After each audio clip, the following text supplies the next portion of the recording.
Now then, it's Joe Talbot. You're listening to our Gatekeeper. Up next, on the last episode of our first series, is a beautiful human being, a new friend, an activist, artist, an absolute fucking beauty. Mohsin Mohi Ud Din. What time is it there where you are? It's 9:30 in the morning here in Georgia, USA, and I got the kiddies off to school. And yeah, I'm super excited and honored to be with you on this podcast, man. You've been killing it on this shit, bro. Thank you. Yeah, well, it is. It's something I wanted it to feel like a Sunday afternoon chat, in a Yeah. cafe or a pub, depending on your inclination. Yeah. Um, and it's turned into that. I feel like it's always very relaxed and honest. Yeah. And so you approached me online, hey, and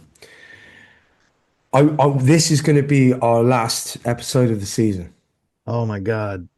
because you know, Man, no, I really appreciate you reaching out, and it's I'll just get my intentions out the way, and then please. Yeah, just yeah. we can just Always. talk. This Intentions is always.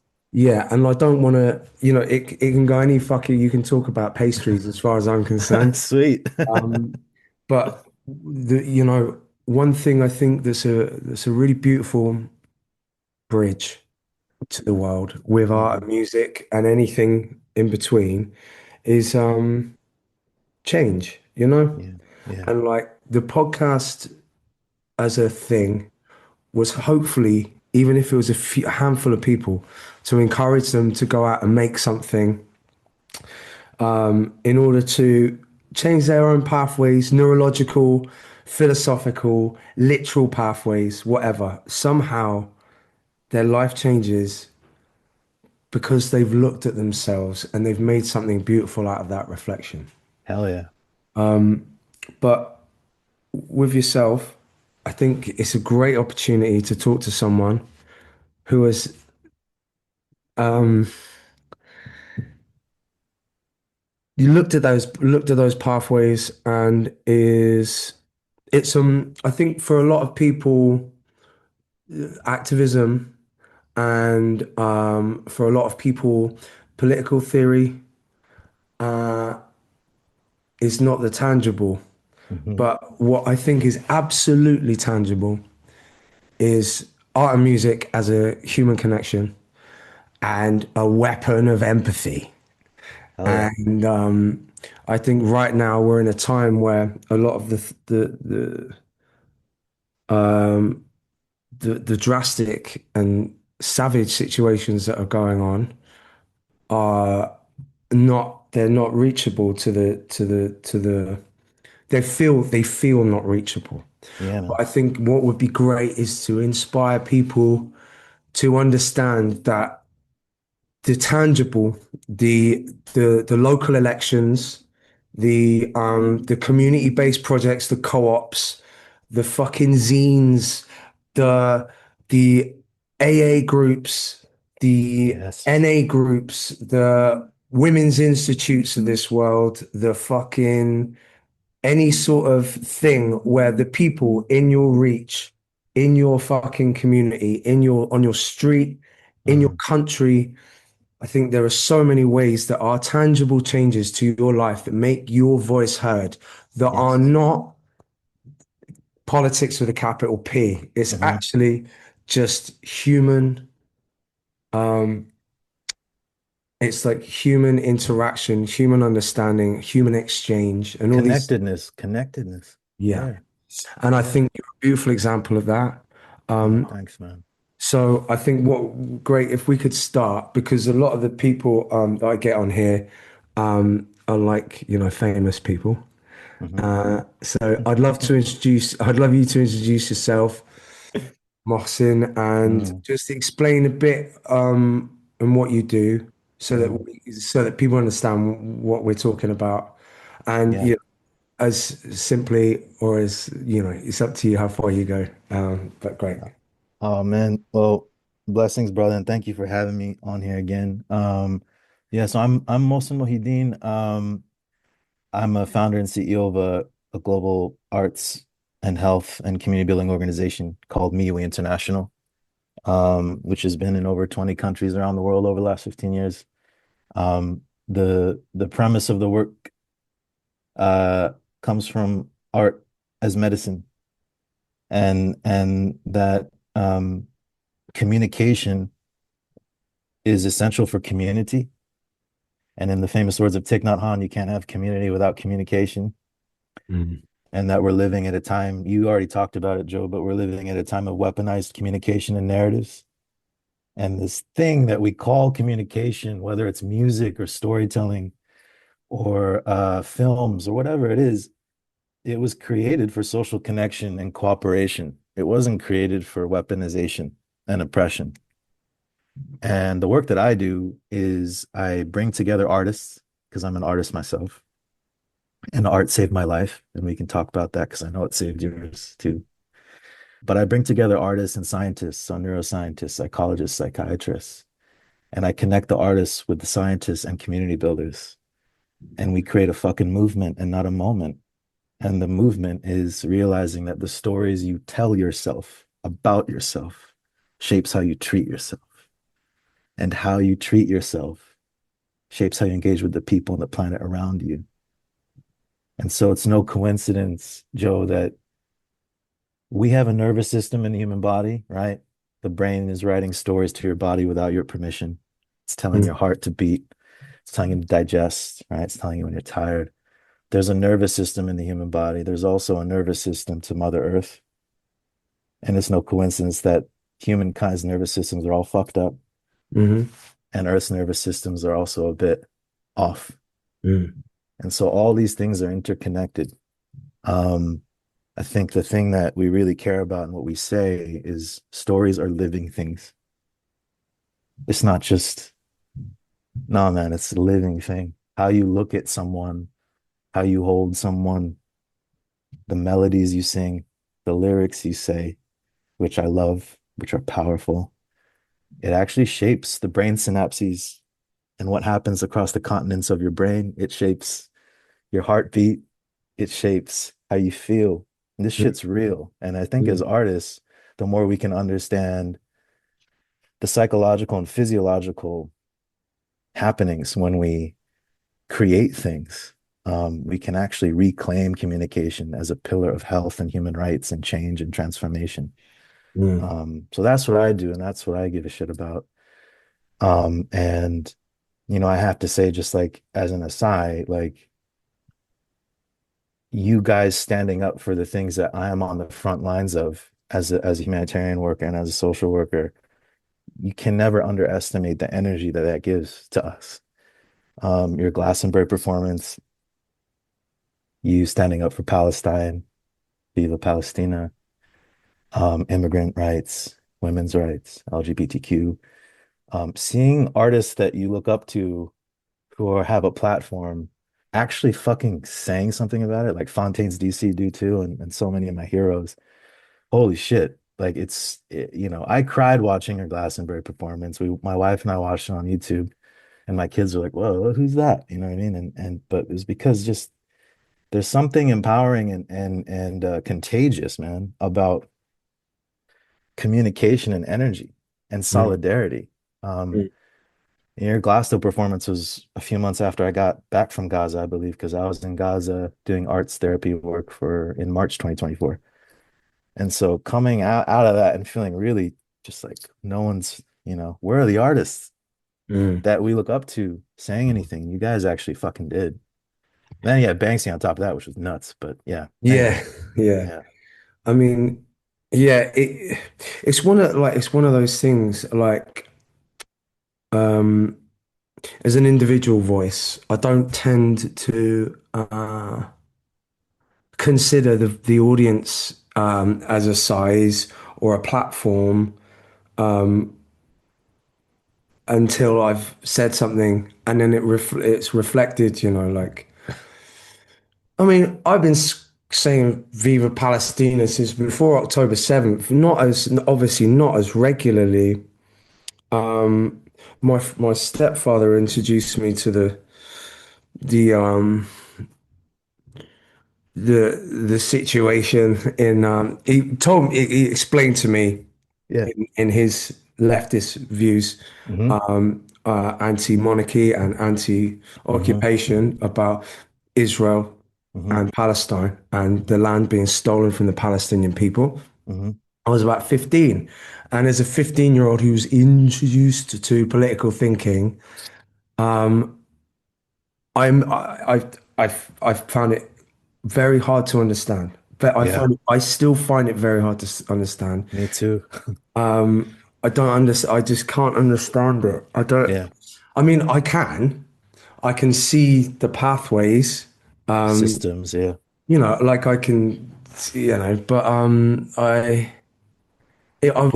but my point being that obviously I started to notice the vehicle of racist and what's the word? Imperialist Yeah. narrative coming through after October 7th, Hmm. which just meant that as a person that believed in boycotting Israeli goods before then, Hmm. that it was important to say something on the regular. Yeah. But I never really thought about my voice as an individual voice and how it can impact anything because I know activists.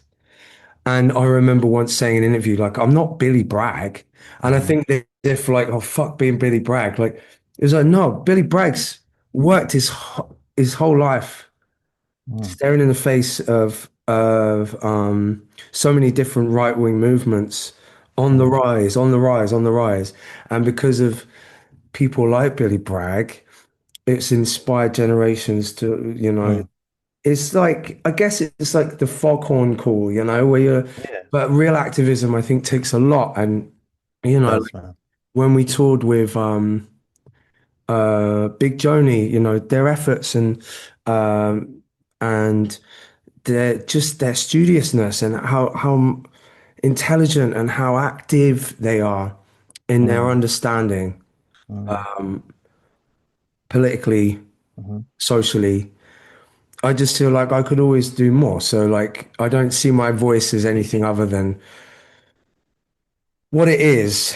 But I feel like when, Glastonbury and things like that, I just said it because that's what I believe. And then afterwards you have these conversations like, oh, cool. It's a small step forward. But then I Yeah. speak to someone like yourself and it's like, I'm not going to start patting myself on the back for screaming Viva Palestina.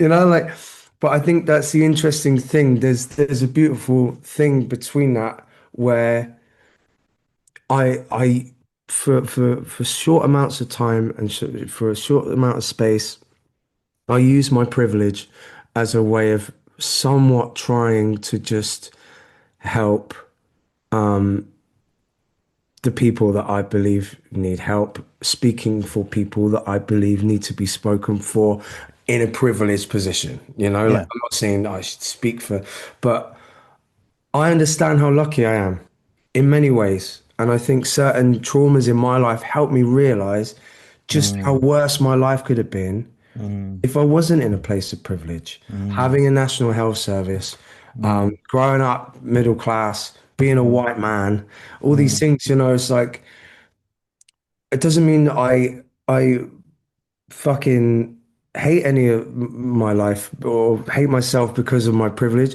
but I just use my privilege for something positive. Yeah. And like I think it's like I just that joy of life, that actual understanding of how lucky I am is a beautiful positive energy Yeah, man. that Joy is can resistance. You guys have talked y- about that. yeah, and it's like I have an opportunity to just use these little pockets of time to try and just encourage people to enjoy like the Yes. active thinking about politics, and it's not like I don't know. It's like there's something so beautiful in like being a cheerleader for these things. Yeah. And like, but I'm I would love grateful. to be able to understand how to do more. Well, I think the one thing too is like for, the brothers and sisters listening to this is that, you know, Even fuck politics, man. Honestly, like you don't have to be political to put curiosity above fear. You don't have to be Mm, political to put compassion above judgment. You don't have to be political to put perspectives above conclusions. mm, And like this is where the world's spinning off mm. because everyone's trying to jump to the output and we're forgetting about the process. And the 100%. process and the algorithm through which we walk through this world, man, is through the stories that your brain is telling your body and like your internal communication. And that's going to affect how I can be. If I'm not compassionate with myself, man, how am I going to be compassionate with you? Mm, And people are trying to fucking skip some fucking steps here. And that's why the systems are breaking down. mm. And that's why we don't need the systems. We need community.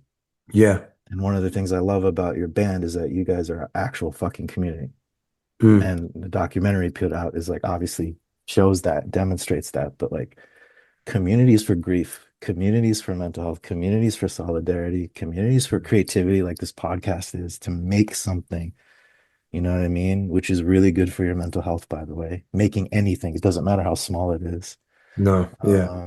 So yeah, man. I mean, for me, it's not even about politics anymore. I come from an occupied people. My family's from Kashmir, which Indian occupied Kashmir.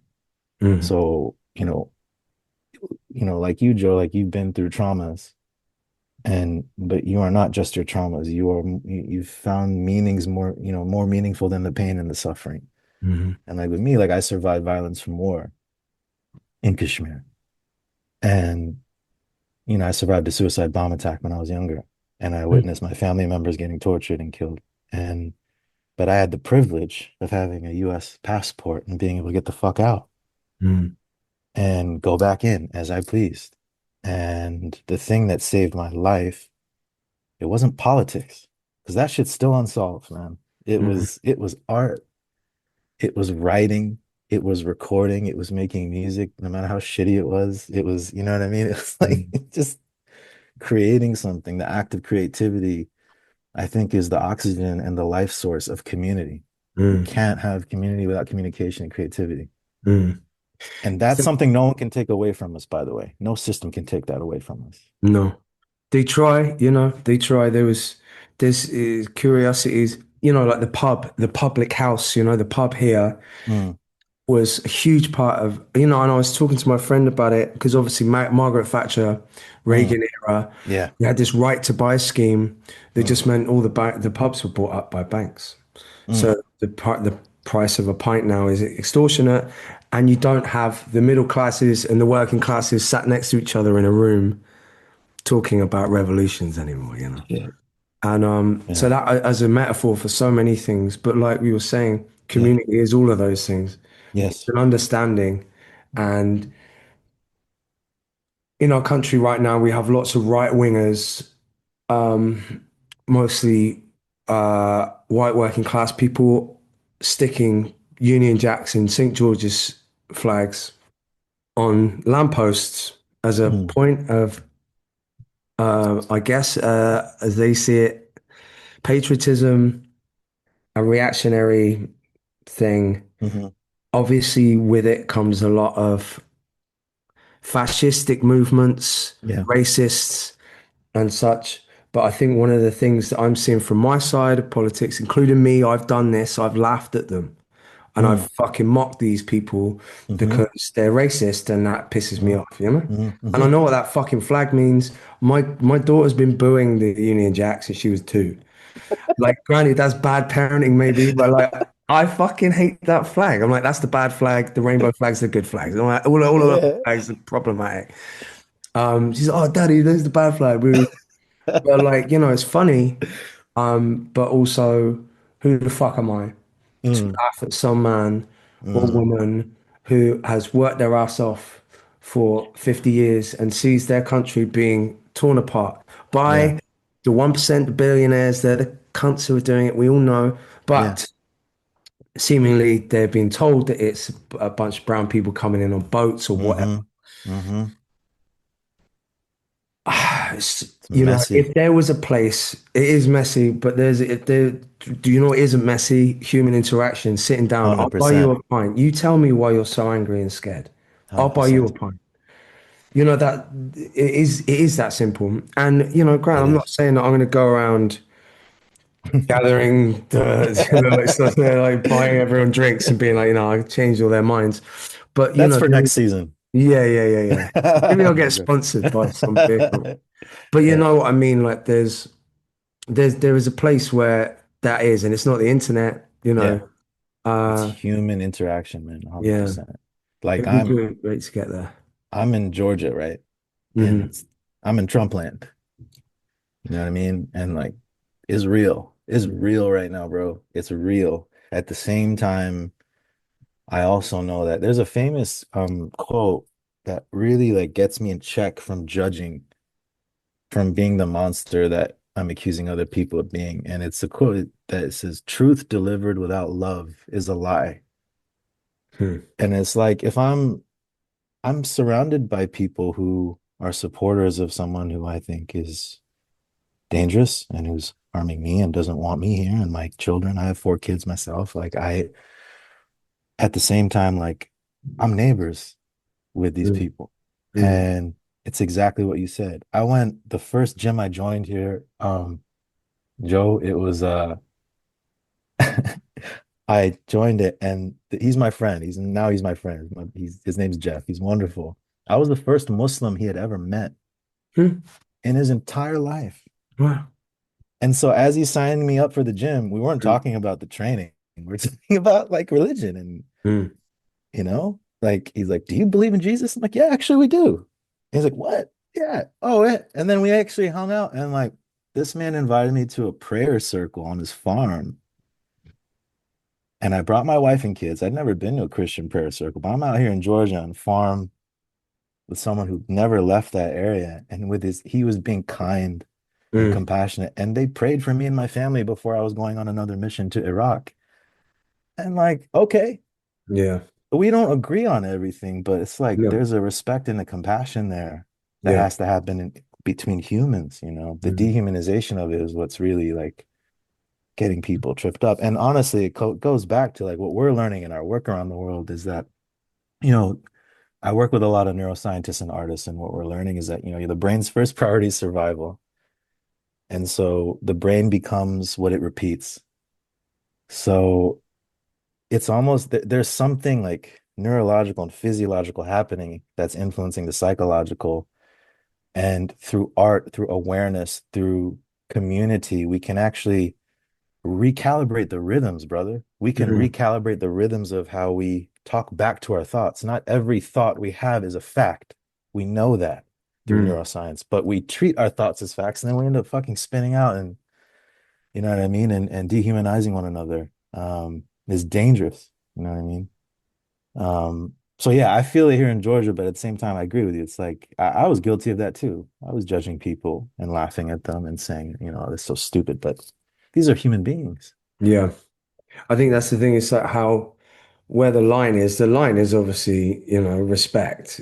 I think in terms of a conversation, Hmm. like, it would be condescending to be like, oh, he's just fucking stupid. It's okay. Yeah, Letting someone be racist, be like, no, no, no. Like, yeah, you set boundaries and you meet in between those boundaries, right? yeah, And I think a lot of boundaries are being overstepped in Trumpian America and and whatever the fuck the UK thinks it is right now, which is supposedly Labour, but a political party named after a workforce is ironic.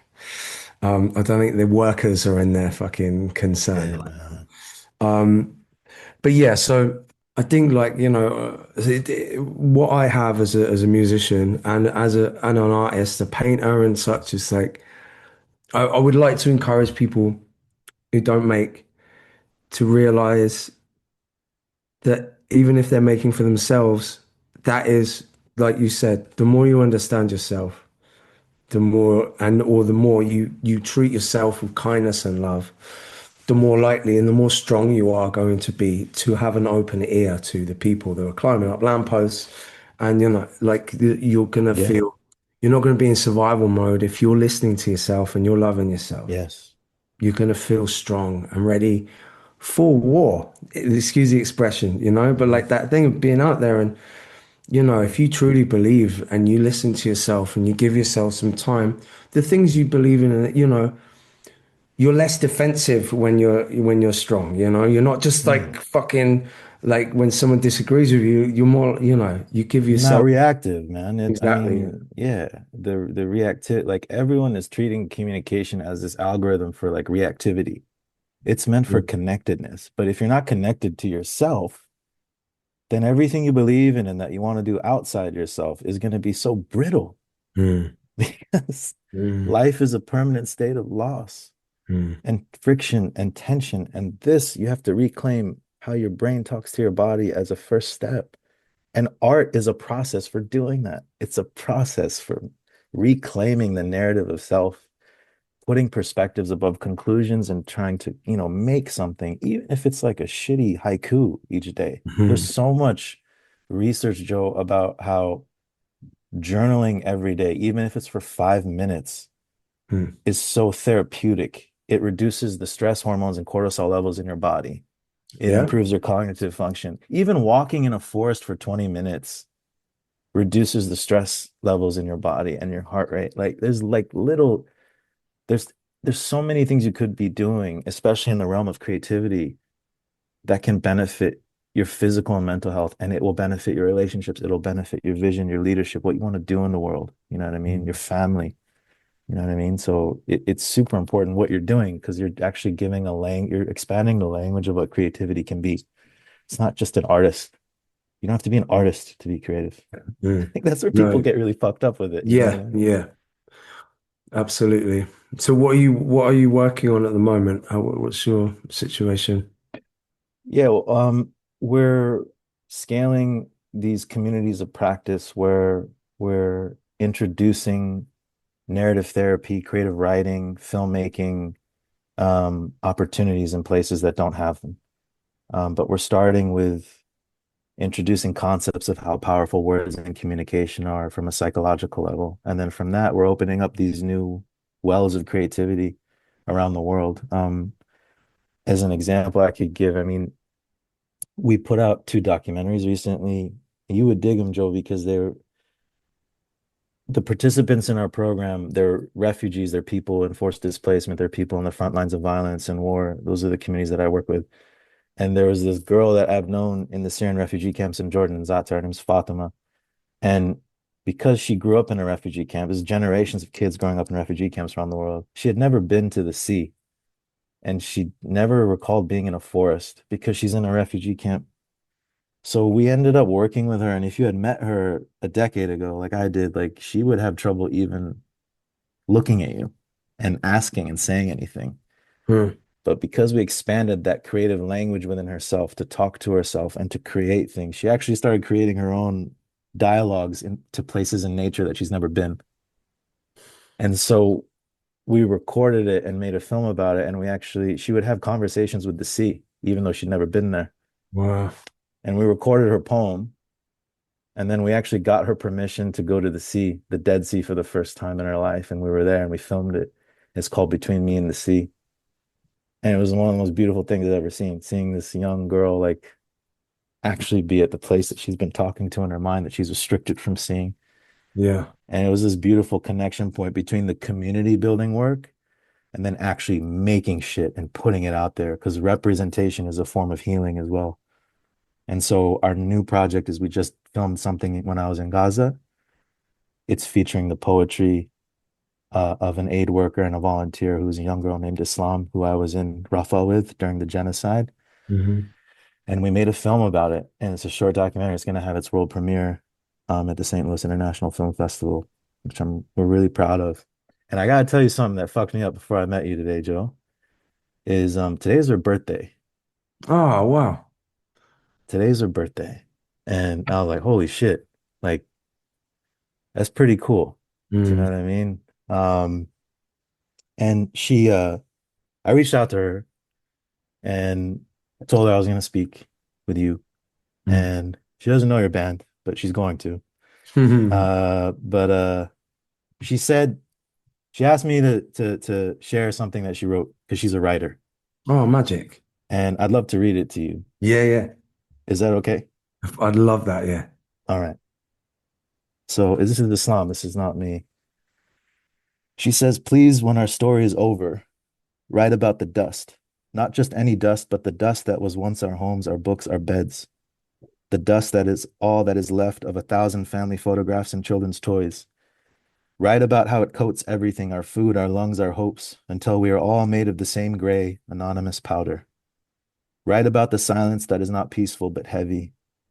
The silence after the blast when the ringing in our ears is the only sound left and we are too afraid to call out for who is missing because we might be the only one left to answer.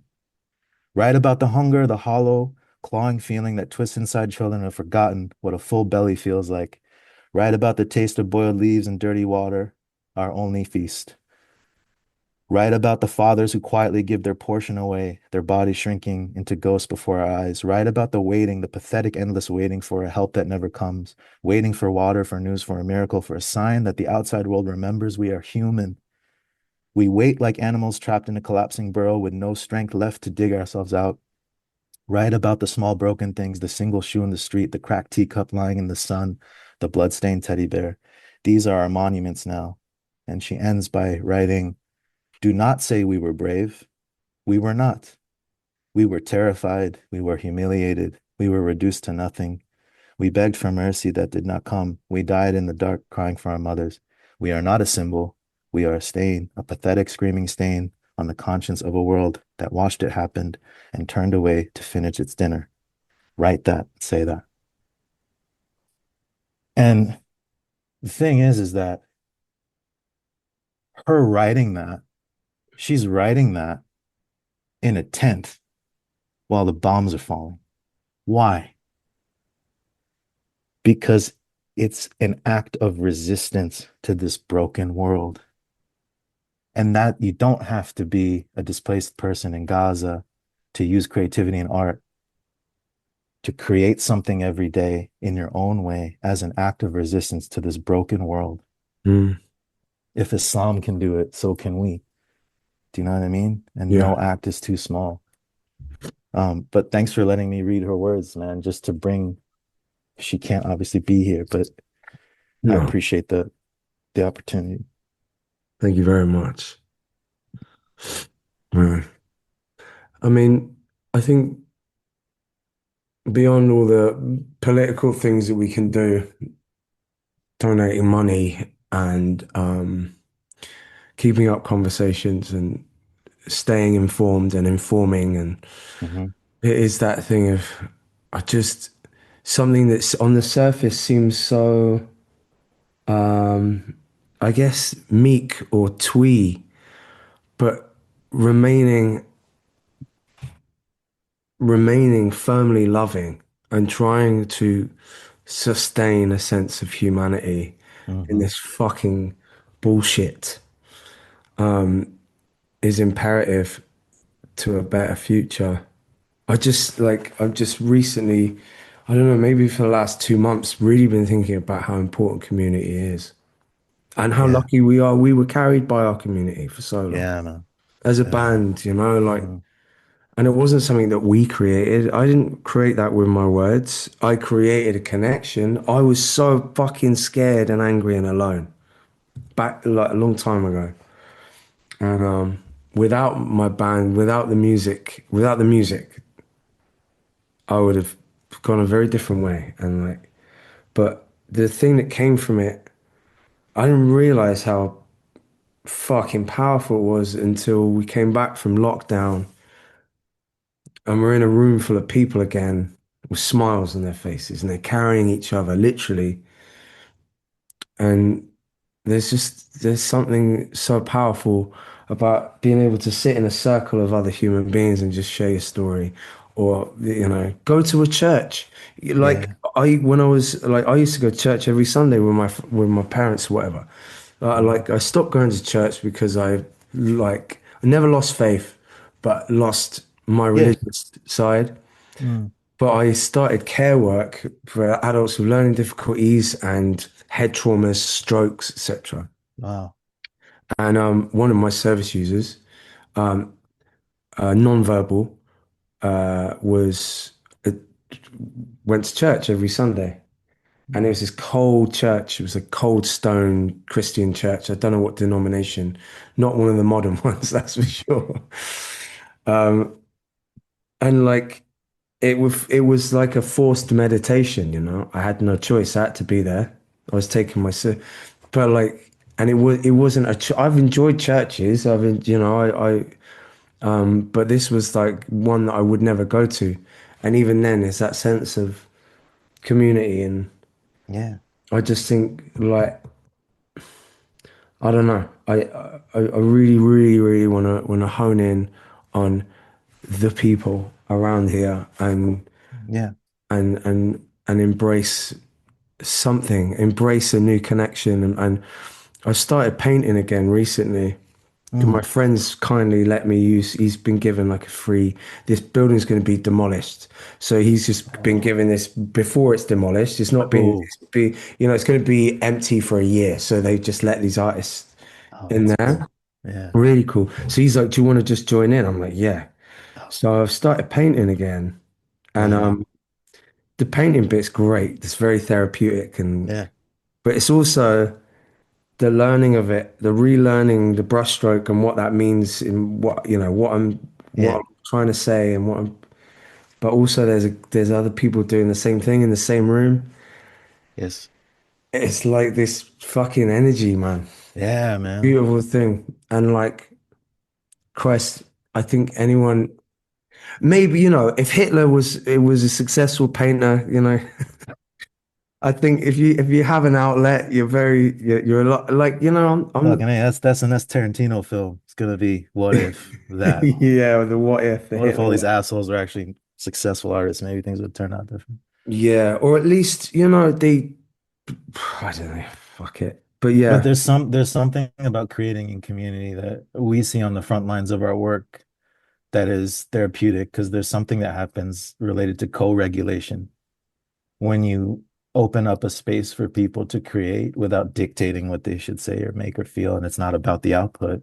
There's a co-regulation that happens because communication isn't just what you say, it's an energy. It's the giving and receiving of energies. That's what communication is. And by the way, according to research, most communication is nonverbal.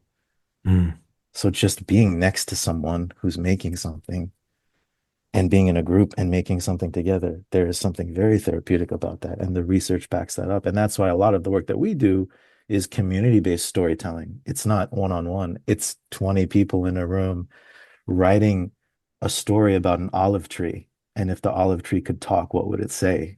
mm, You know what I mean? It's like that. And something happens in that act of communal creation, which is really beautiful.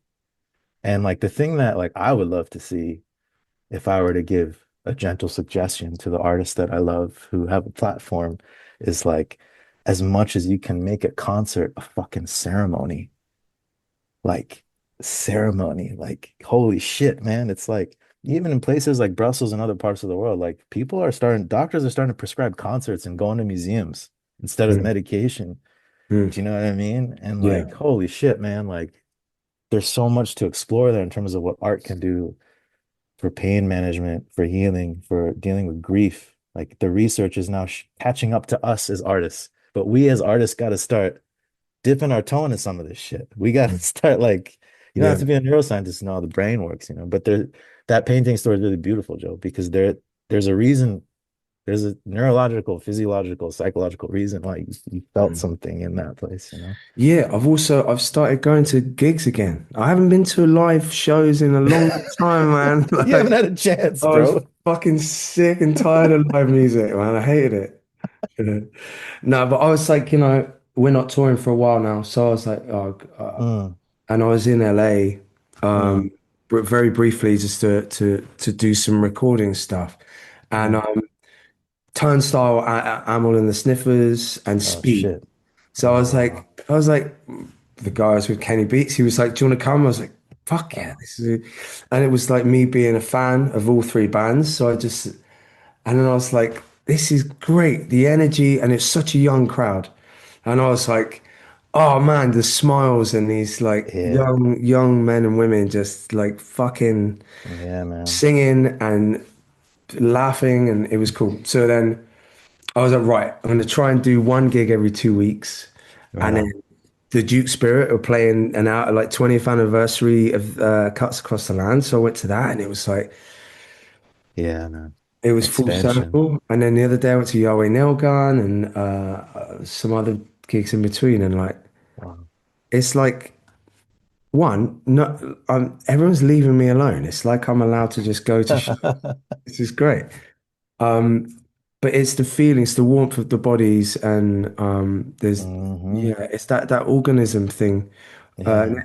A Mexican ex-girlfriend of mine, Mm. she said the Mexicans are the best crowd in the world because they melt.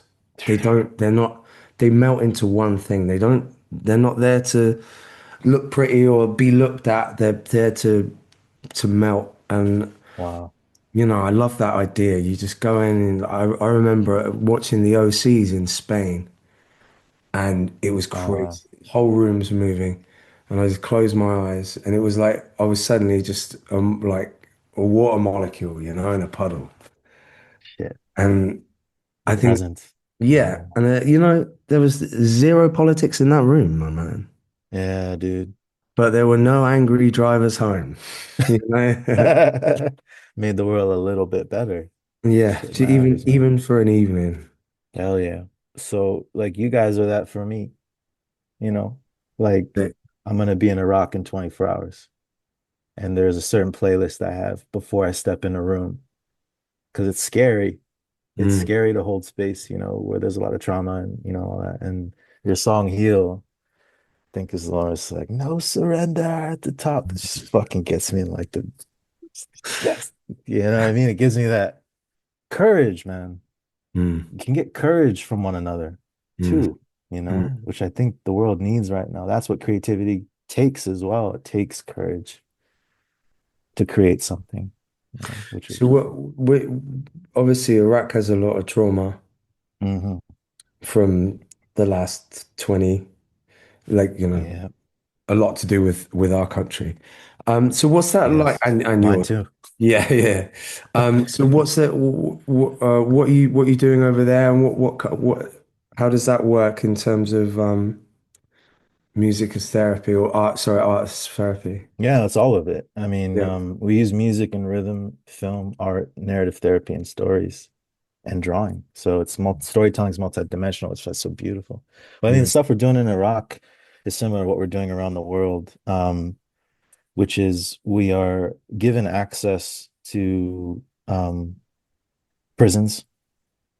And some of these prisons, there are people that have been convicted of things, but they're youth, they're children and youth. And Mm. our work is trying to erode this addicted binary narrative of victim and perpetrator and Yes. actually realize that like the perpetrator oftentimes was also once a victim Mm. and the greatest victims of all are children who I work with mainly children and youth. So we're going into these spaces um, and we are bringing in tools and practices for art and creative expression to be used as a tool for rehabilitation, for reintegration, for social cohesion. And I was in Iraq. I go to Iraq a lot, but I also go to the Syrian refugee camps. It's the same program. In Gaza, it was the same thing. It was bringing, like, literally, bro, we were like, yeah, going to these spaces, and I'm carrying in like the doctors and the nurses who I had the privilege of serving with are carrying on our backs across the border, like medicines and shit. And I'm carrying fucking a bag of art supplies. And I'm like, what the fuck am I doing?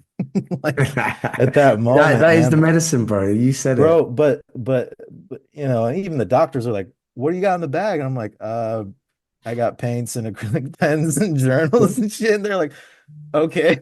They're like looking at it like crazy. But once you're in that space, man, we had people design their own prayer rugs and paint because they Wow. had nothing. And Yeah. they put stories of their home and their life and their hopes and their dreams and actually paint. And it was grandmothers doing it with their grandchildren. It was like 2-year-olds doing it with their siblings if they had them still. You know what I mean? It was like I'll never forget this woman in Gaza as the bombs were falling around us was literally like just made something.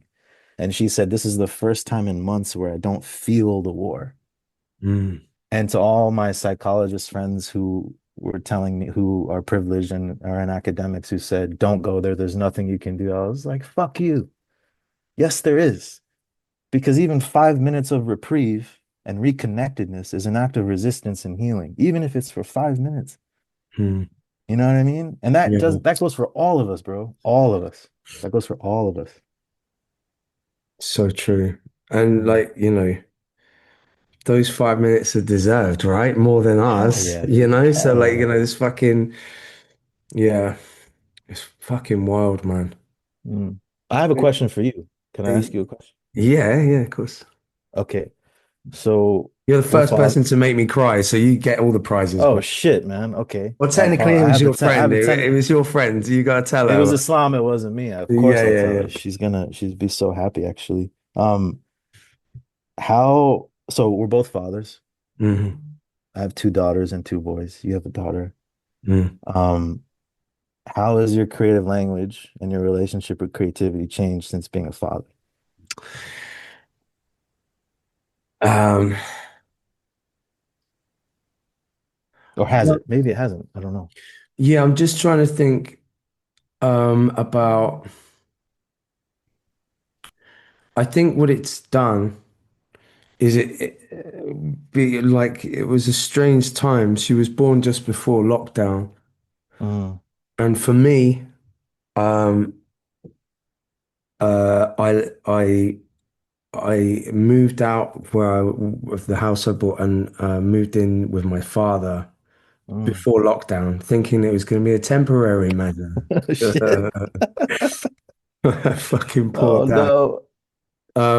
So I ended up, yeah, being there but for the first lockdown, which I think was about 10, 11 months, Mm, um, I fell in love with peace.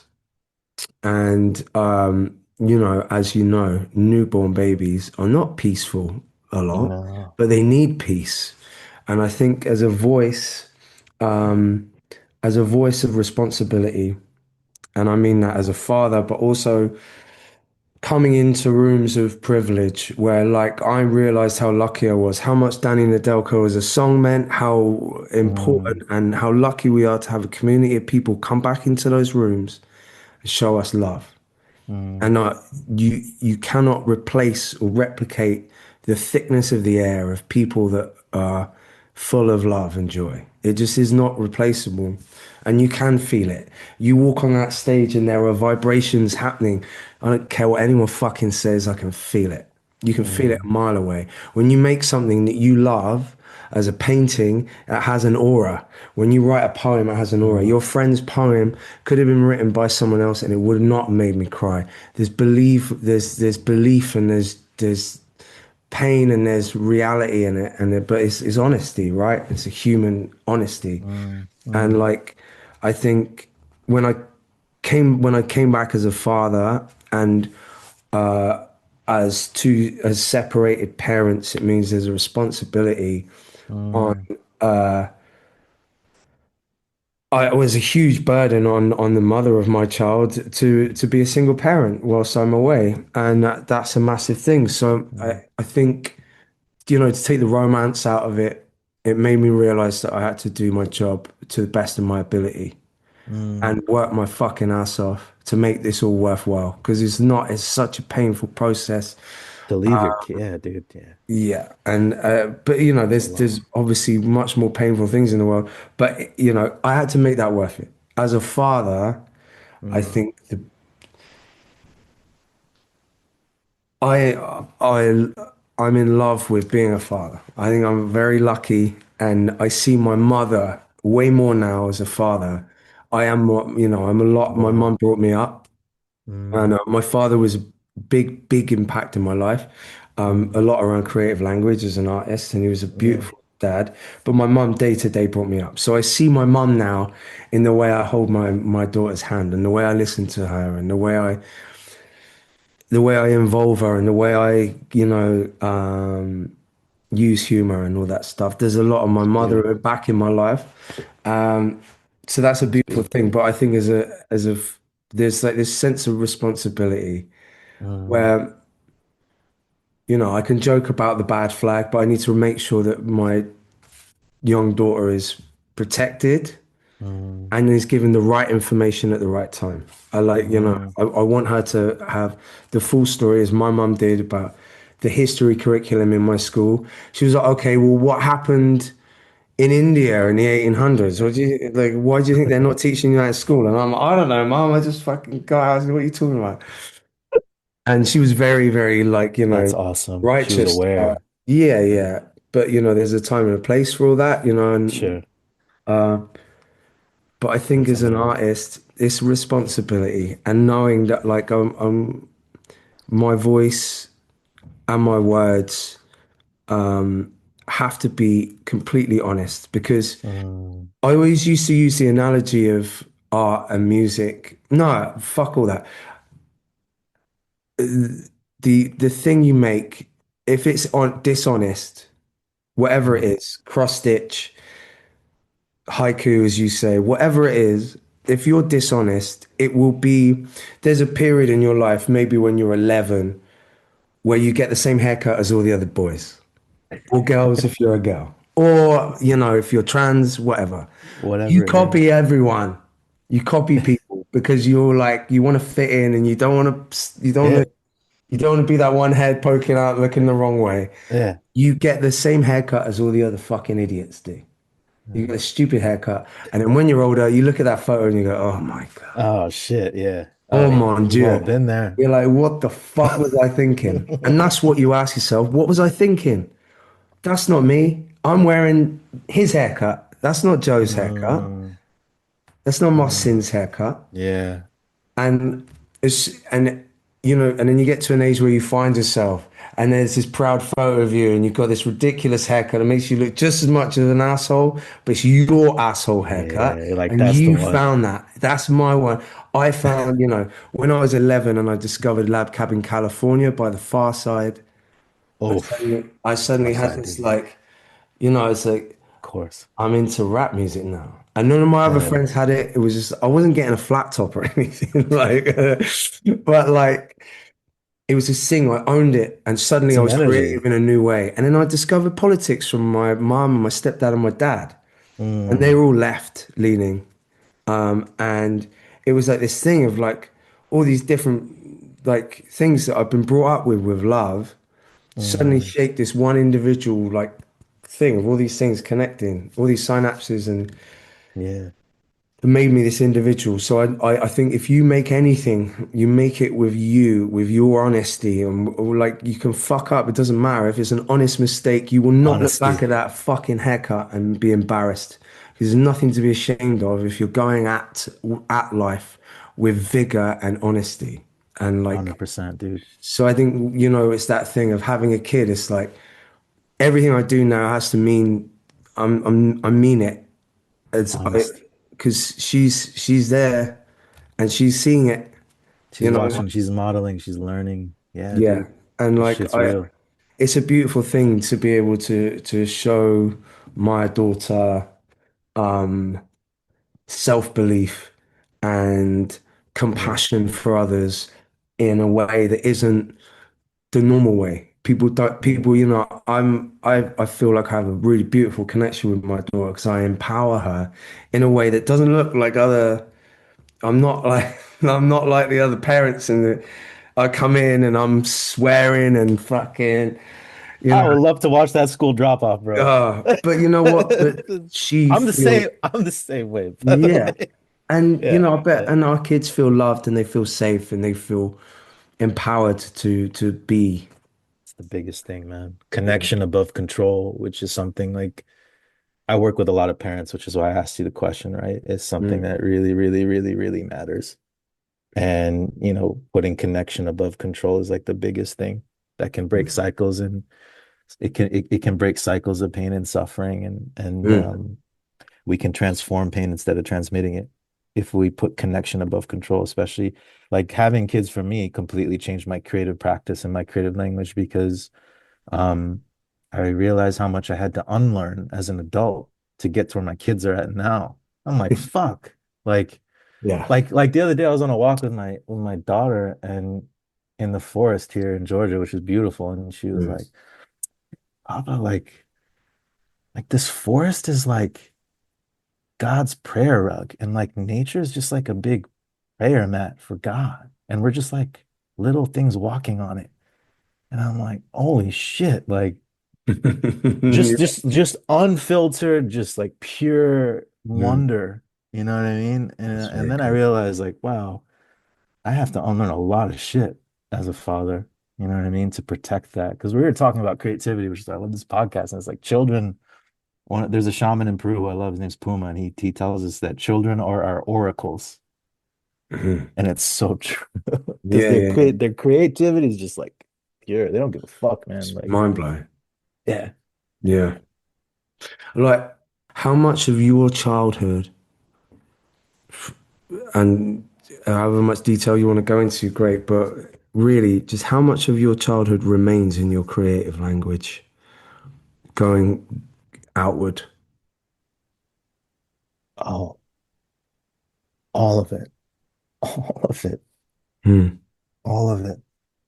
Because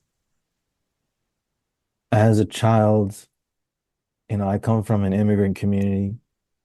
I come from a certain culture where we didn't have access to like mental health and shit like that.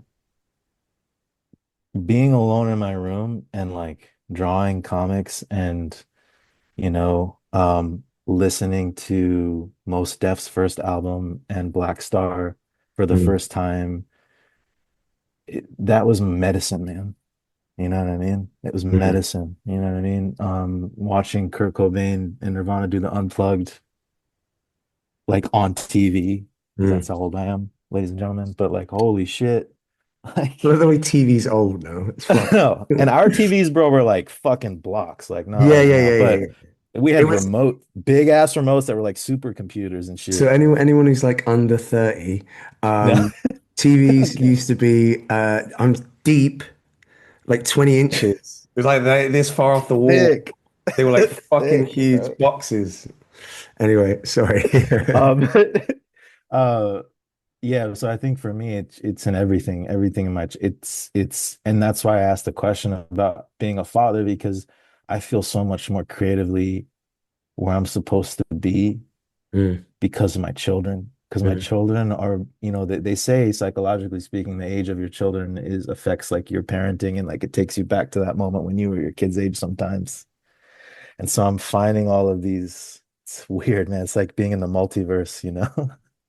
And so for me, it's everything. And especially having that beginner's mind, I think it's like Rick Rubin beautifully writes about in his book. Like that's such a beautiful thing to hold on to. So my childhood's and everything. I suffered violence from war and abuse as a child. So I'm not supposed to be here, bro. Just like you bravely talk about and have talked about, which I'm grateful to you for that. Because you have no idea how much that inspires people that you'll never meet. But like man, if I didn't have a creative practice, and I didn't know it was a creative practice as a child, but if I didn't fucking have that, I wouldn't mm, be here. I would mm. not be here. So it's in everything. It's in everything that I do. You know what I Magic. mean? Yeah. Yeah. Um, and like this is an interesting one because as an activist, Mhm. there's obvious worth in what you do. It's like it's Thanks, man. literally life changing, life saving, Yeah. and but do you what? How do you see the worth? And I know I kind of know where the answer is going to go because we talked about it so much. But I think worth is something. Whenever I ask artists normally, like, what's your worth as an artist? They kind of go, "What do you mean? What do you mean worth?" I'm like, "Well, whatever you want it to mean, you know." And they kind of, Mm, but I think because for me, like the value of making stuff and what we're talking about has always been talked about as um, something so beautiful and powerful from my father because he's an artist and he just, mm. he got up at 6 every day and worked because he loved Painting? Was making he a art, painter? a sculptor. Oh, And he beautiful. doesn't, he's never made money from it. He's always fucking broke. Sorry, Dad. But I think his work is incredible and powerful, Yeah, and yeah, he does as well. But yeah. how do you see your worth as an artist and knowing that your activism is kind of like, if they were cousins, it would be like the activist cousin would be the one all the aunties talk about. Do you know what I mean? Basically, what I'm saying is, like, I feel like a piece of shit talking to you because I'm like, I'm just gonna go and pat myself on the back because I shout. Nah, bro. I do more than Viva Palestina. Okay, I've done charity work. Okay, guys, go fuck yourselves. Yeah.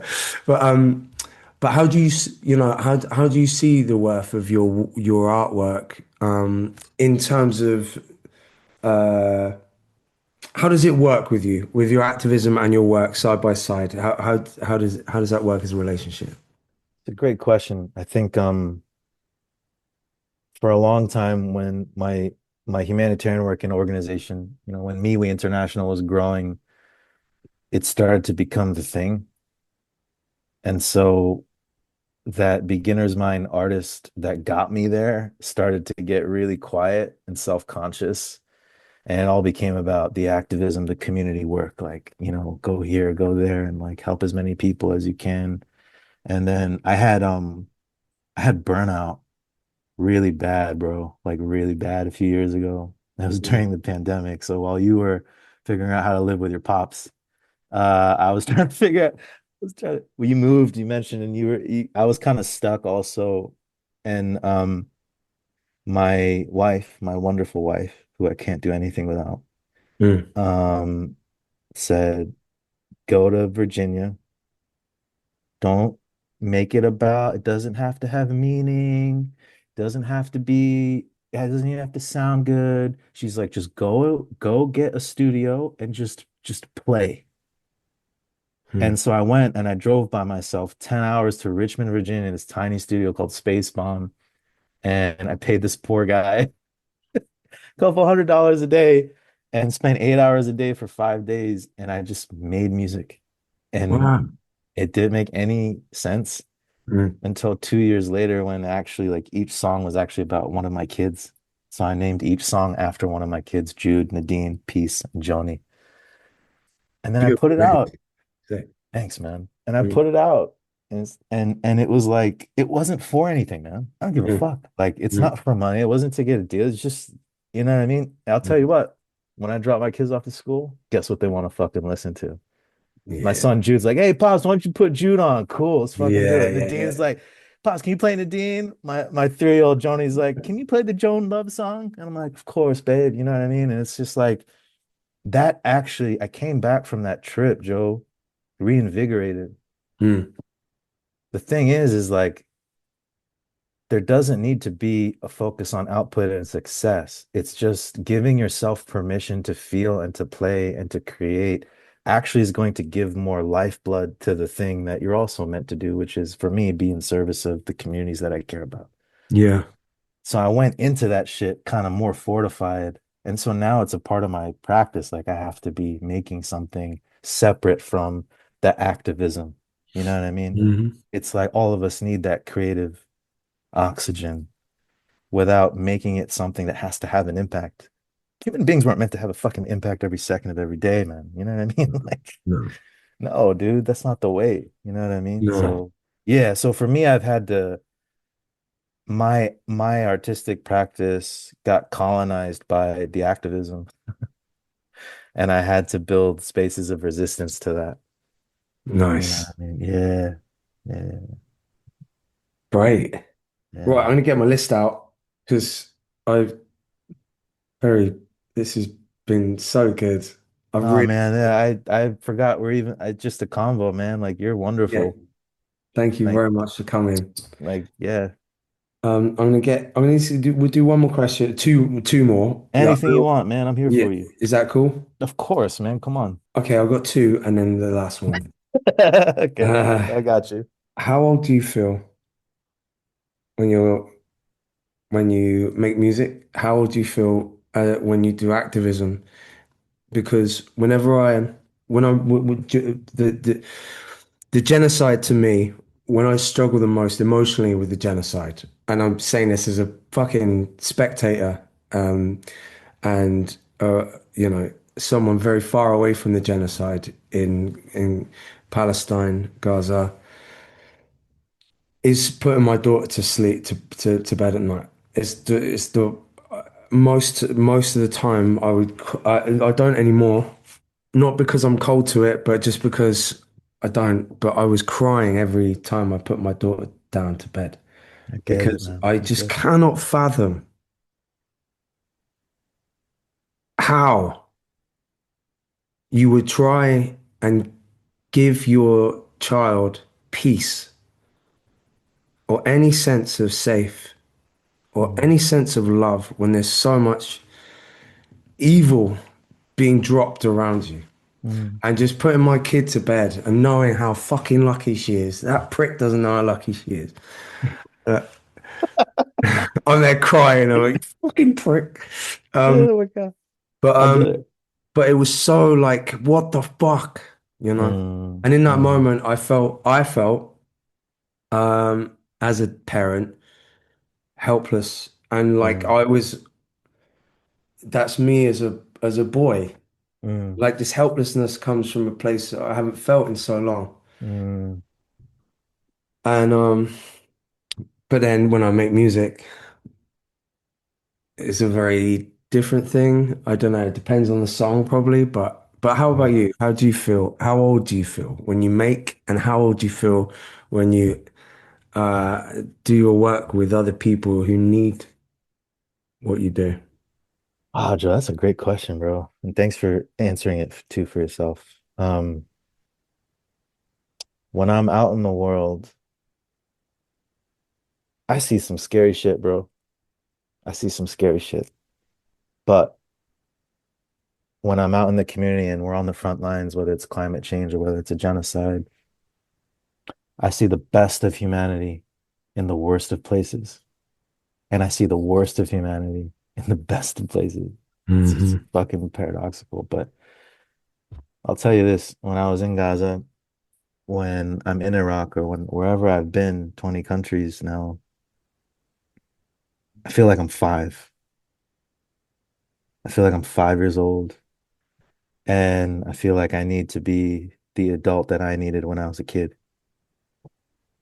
And having that childlike mind is like, that's how I feel. That vulnerability, that hunger to be seen helps me want to help other people feel seen, Hmm. you know? And that really matters. So I'm that 5 year old kid that needed safety and to be seen and needed to be validated and needed to be hugged when I'm doing the community work, which is why I think a lot of young people are really taking to what we're doing. Because I'm not there lecturing, man. Fuck that. And I'm not there saying I have the solution either. It's just being seen, man. Like in Gaza, after the kids created, they asked me, these two boys, brothers, or they asked me if they were human beings. Like they said, "Are we human?" Like that, like angry. Like, and I said, fuck, like, and I got down on my knees and I took their hand and I put it on my heart and I put my hand on their heart. And I said, "Do you feel all that?" And I said, "Yeah." I was like, "That heart's beating. Something's conducting it to beat. So yes, you are human." And I was like, "Don't lose that because that they can't take away from you."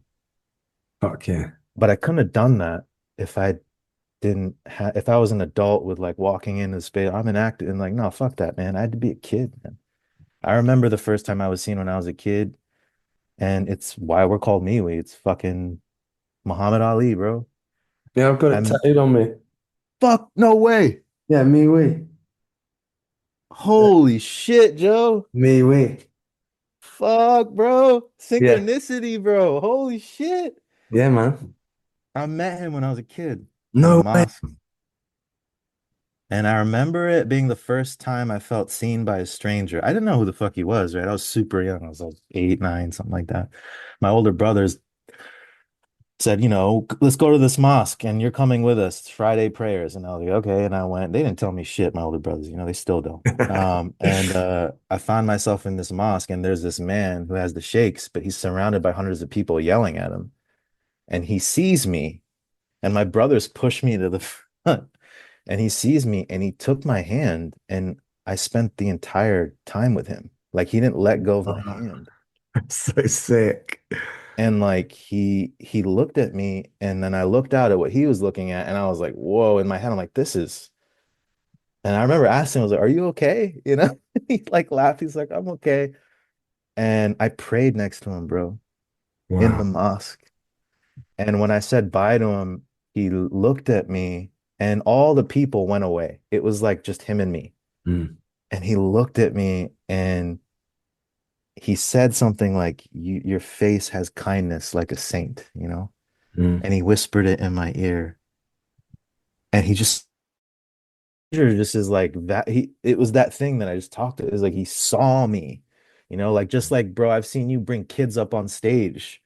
And it's like you see this one kid out of thousands of people and you bring them up on stage, and it's like mm. you have that same thing. I was like, holy shit. So for me in the community, it's like that's the energy. I Yeah. remember that and I need that as a kid. Now when I'm making music, like with my brother and shit, it's like I'm 18.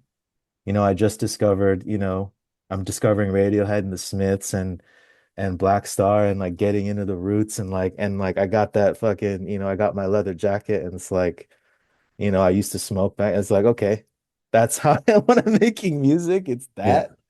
Um, but yeah, I do gotta listen to some of my homies and my heroes, man, when I'm out there, like you guys, to get me in that no surrender mindset. Mm. Magic. Yeah, man. I love that. I can't believe you got a MeWe tattoo. What the fuck, dude? Yeah. That's crazy. Yeah. I heard about his poem Yeah, and exactly. during Brutalism, our first album, I was all like, I'm a huge boxing fan. Right on. Um, but beyond boxing, it's weird because I always said it's so bizarre how the greatest boxer of all time has the kindest eyes. He And does, bro. he just has I such remember. kind Yeah. eyes. And he said Yeah. about your kindness. I just think that's so strange. But he Yeah. has such kind eyes. I'm like, because you look at Joe Lewis or fucking Sonny Liston, and you're like, oh fucking, like I'm not owing that. But I bet you Yeah. if you owed Muhammad Ali $1,000, that Yeah, fucker's not man. getting it back. No. Do you know what I mean? Yeah, dude, for sure. He was the best. He was better. Like Mike Tyson doesn't think he could beat him. And you're like, Yeah, he you was the know. best. He But was the best.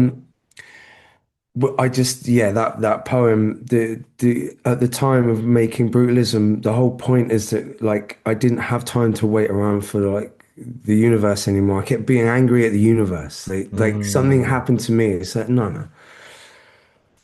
I need to make something beautiful out of this, a headstone, a house, all these things that helped me visualize and build something beautiful from the grief. mm. But with that, Ceremony. but with that was no time for I had to whittle everything down to as simple as possible to get my message out as brutally honest as possible. And that poem to me was like, motherfucker, That's yeah, done that it. he He's done fucking it. yeah, Me, we. he figured that shit out, man. Exactly. And literally, how can you? Uh, That's the most beautiful thing. So I I just always know. found that very powerful. Bro, it's so cool that you have a tattoo of that and that we have that connection. Fuck. Yeah, That's so man. cool, man. Hell yeah. Georgia's actually one of my favorite places as well. I've some of my best friends from Georgia, and I love Right on. and Come hang. Otis Redding, of course, Oh, dude. Oh, um, and Hattie B's chicken. Odie's ready. I haven't had that yet. You Oh shit. Nah, man. I'm north of Atlanta. I'm in the sticks. okay? Well, I'll bring you some. You gotta come hang. We Yeah, yeah, got yeah, you. We yeah. got you here, bro. We got you. On that note, I've got one more question, if that's okay. Anything, man. This is an Um, honor. yeah, I just want to say before I go into the last question, I really, really appreciate your time. I appreciate your honesty, and on behalf of all the people that can't, um, thank you. You're a fucking, you really are a kind and saintly man. It's great, and I appreciate your time. Um, Love you, so bro. Thank you. yeah, you too. Um, what would be your last meal if you had one meal? You got $40 limit. What's the setting that I'm eating this in? Well, it's not death row, so you can. It's your last meal. I Uh-huh. don't know. How if you want, I'll come in just behind with a cricket bat and just take you out if you would All rather right, cool. So by this is it. surprise. All right, sweet. Okay. Uh, $40 last meal. It would have to be a steak, garlic, salt, pepper, Hmm.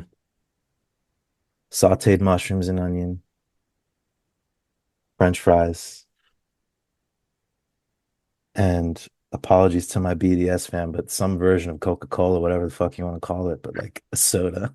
Give him a break. This is the last Yeah, one. give me a fucking break, man. All right. Yeah, like, can I go? Can I do a side thing? Yeah, but like, look how much I do. I'm just gonna have a fucking Coke. Shut the fuck up. You know I what? just Now it's got back from McDonald's, Gaza for motherfucker. fuck's sake. And you know what? Now I want a Starbucks is, fuck all Yeah. y'all, dude. No, no, no. No, I'd probably that would be, and then I would dessert would be like a chocolate brownie that's like steamy, and then like a cold vanilla ice cream on top, and I'm fucking golden. Then Mm. you can knock me out. Sweet. That's a good one. Yeah, thanks, man. When you come here, bro, I'm gonna cook you a steak. And we got some good stuff around here, organic Sick. stuff. I got you, bro. Thank you. I And then got I'll you. take you out for Hattie B's. Yeah, hell yeah. Let's do. All right, sick. I'll bring my cholesterol medication. That's just running, isn't Yeah, it? yeah, yeah. Well, Yeah, is it? yeah. No. Not for me. I tried running. Well, thank you so much, man. Joe, this really means a lot to me. And no bullshit. I just reached out to you randomly, and you're so generous and kind and in touch. And I remember showing my wife. Uh, I think, I think he's, uh, I think this, and then she was like laughing. And that feeling I had. I know this is gonna sound fucking cheesy, bro, and you're not asking for it, but that feeling I've had where like heroes that I looked up to, like occasionally give you a wink and a smile, like this is a big fucking deal for me and for us. And thank you for giving us a platform and for doing what you Thank do. you. You know what I mean? So thank you. And if afterwards, you're very welcome. Thank you for your time Mm. and all your hard work. And we'll put up a thing at the end with information. What Yeah, is it'd be it? great. Is there anything like you would ask of people that can help in any way? Like, what would you Yeah, just like? well, if you can help, I mean, right now it's not just me and my organization, but a lot of community building organizations are getting eviscerated by all the challenges happening around the world. So Mm. just find a community building organization that you trust, doesn't have to be mine, and just donate to them. And if you can't donate to them, send them a message of just solidarity and just help. The helpers need helping and healing too. And I'm not just speaking for me, I'm speaking for my brothers and sisters and colleagues across many different fields around the world. So if you can't donate, just give your kindness and support like through words, just like, you can follow us on Instagram at MeWe International. You can donate on our website, which I'll give you guys. But anything helps. Just your kindness and your words and solidarity also matters. You know what I mean? So just keep that in mind. That's a beautifully well put sentiment. Thank you, Martin. Thanks, Love. man. All Much right. love. Peace, peace, peace. Peace.